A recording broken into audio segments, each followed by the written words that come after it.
Chama cha Mapinduzi tumedhamiria kufanya kazi.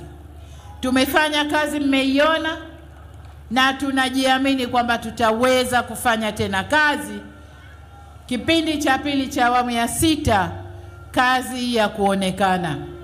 Kwa maana hiyo, niombe mtuchague Chama cha Mapinduzi. Na hapa niseme ndugu zangu, ili niwatoe hofu. Kuna watu wanatishatisha ili kuwafanya watu wasitoke tarehe 29.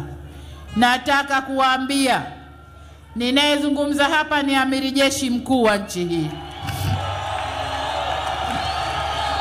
Nataka kuwaambia wasithubutu. Kibati tu kikipasuka, sisi tuko nao. Tumejipanga vizuri. Tokeni, kapigeni kura, rudini nyumbani mkapumzike. Hakuna hofu, hakuna kuogopa. Tokeni mkapige kura.